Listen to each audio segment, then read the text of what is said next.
भिवंडी में रिपब्लिकन सेना व वाहतुक सेना महाराष्ट्र प्रदेश अध्यक्ष बालू ओव्हाल के जनसंपर्क कार्यालय का भव्य उद्घाटन रिपब्लिकन सेना के राष्ट्रीय अध्यक्ष आनंदराज आंबेडकर के हाथों संपन्न हुआ। इस अवसर पर कई वरिष्ठ पदाधिकारियों को नई जिम्मेदारियां सौंपी गईं। कार्यक्रम में राष्ट्रीय सचिव संजू बॉर्डनकर, वरिष्ठ नेता समाजभूषण काका साहेब खंबालकर, महासचिव विनोद काले, श्रीपति ढोले, ठाणे अध्यक्ष आबासाहेब चास्कर, ठाणे महिला अध्यक्ष अलकाताई जगताप, सुशीला बालू ओव्हाल सहित कई गणमान्य व्यक्ति उपस्थित रहे। सभा को संबोधित करते हुए आनंदराज आंबेडकर ने संगठन की मजबूती और सामाजिक न्याय के लिए निरंतर कार्य करने पर जोर दिया। उन्होंने नए पदाधिकारियों को बधाई देते हुए उम्मीद जताई कि वे अपने दायित्वों का निष्ठापूर्वक निर्वहन करेंगे। मला वाटत नाही या इलेक्शन्स लवकर घेण्यात येतील, कारण आता पुढची डेट 25 फेब्रुवारी आहे।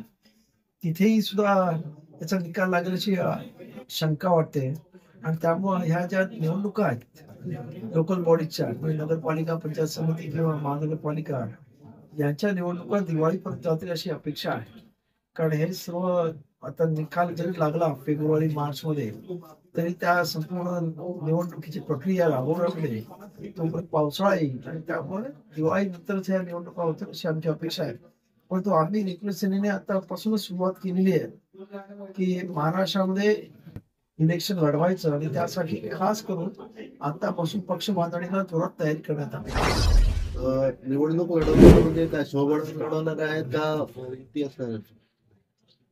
त्या नगरपालिकेची आणि महानगरपालिकेच्या कार्यकर्त्यांची काय मानसिकता आहे, कारण ह्या सर्व निवडणुका ह्या लोकल बॉडीच्या आहेत। त्या परिस्थितीवर त्या नगरपालिका आणि पंचायत समिती किंवा महानगरपालिकेला त्या अवलंबून असतील। स्थानिक कार्यकर्ते त्याबद्दल निर्णय घेतील। सध्याची परिस्थिती जर आपण बघितली तर राजकारण जे आहे ते अतिशय वेगळा मार्गाला गेलेलं आहे। तर आपल्या ते काय वाटतं, म्हणजे तशा पद्धतीनं महाराष्ट्राचं राजकारण खरं म्हणजे अत्यंत म्हणजे महाराष्ट्राचा बिहार होतील का अशी भीती निर्माण झालेली आहे।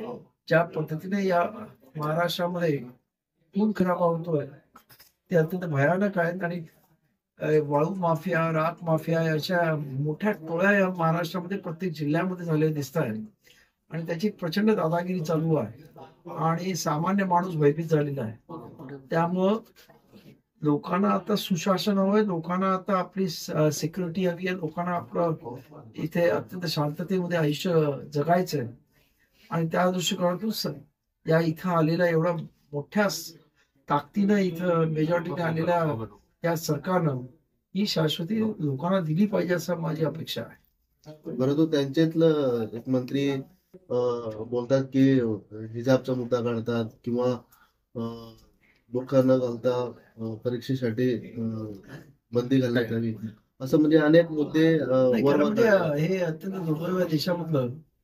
देश इकडे ही मंडळी म्हणतात की आपला महासत्ता बनवायचा आणि दुसरीकडे या देशामधल्या माणसामध्ये भेद करण्याचा प्रयत्न केला जातो, तो अत्यंत दुर्दैवी आहे। कारण एखादं घर दुभावून गेलं असलं तर ते कधीच अत्यंत भक्कम बनू शकत नाही आणि त्यामुळं हे जे कोणी अशा पद्धतीचं राजकारण करू पाहतात त्यांनी ते राजकारण थांबवलं पाहिजे आणि ज्या पद्धतीने बाबासाहेब आंबेडकरांचं वाक्य आहे, I am Indian first Indian last, त्या पद्धतीने आपण सर्व प्रथम भारतीय आहोत शेवटपर्यंत भारतीय आहोत, ही मानसिकता प्रत्येकाच्या मनामध्ये रुजली पाहिजे आणि धर्म हा आपल्या घरामध्ये ठेवावा आणि रस्त्यावर जेव्हा आपण येतो तेव्हा आपण एक भारतीय असतो, ही भावना या देशामध्ये निर्माण झाली पाहिजे आणि त्यासाठी प्रत्येकाला प्रयत्न केला पाहिजे। आम्ही रिपब्लिकन सेनेच्या वतीनं हा बाबासाहेब आंबेडकरांचा विचार लोकांच्या मनामध्ये पेरण्याचा प्रयत्न करत आहोत।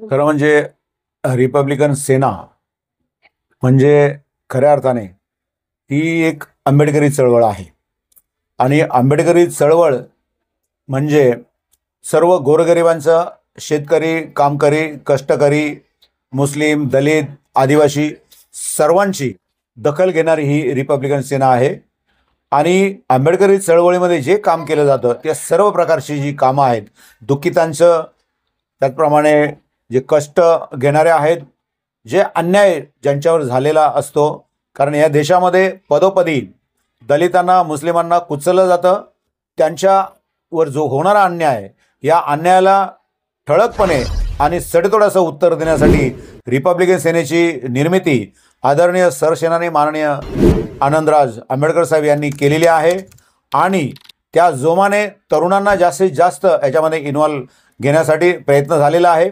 आपण पाहिलं या ठिकाणी की समता सैनिक दल स्वतः उपस्थित होतं आणि स्वतःची सुरक्षा ही स्वतः करण्यासाठी ही रिपब्लिकन सेना केव्हाही सज्ज आहे. याप्रमाणे सर्व समाजाची विविध प्रकारची कामं, विविध प्रकारचे सामाजिक विकासाची कामं आणि जी समजा औद्योगिक बाबत असेल तर औद्योगिक बाबतसुद्धा काही कामं हातात घेतल्याशिवाय रिपब्लिकन सेना स्वस्थ बसणार नाही. आज या ठिकाणी सरसेनानी आनंदराज आंबेडकर साहेब यांच्या हस्ते मध्यवर्ती कार्यालयाचं उद्घाटन झालेलं आहे. तुम्ही आता सर्वांनीच ऐकलेलं आहे, साहेबांनी ह्या ऑफिसमध्ये काय काय कामं झाले पाहिजे हे सर्व तुम्ही ऐकलेलं आहे. आणि साहेबांनी जो आदेश दिलेला आहे त्या आदेशाचं मी पालन करून या ठिकाणी सर्व जनतेचे माझ्याचे होतील तेवढे मी सर्व कामं करणार आहे.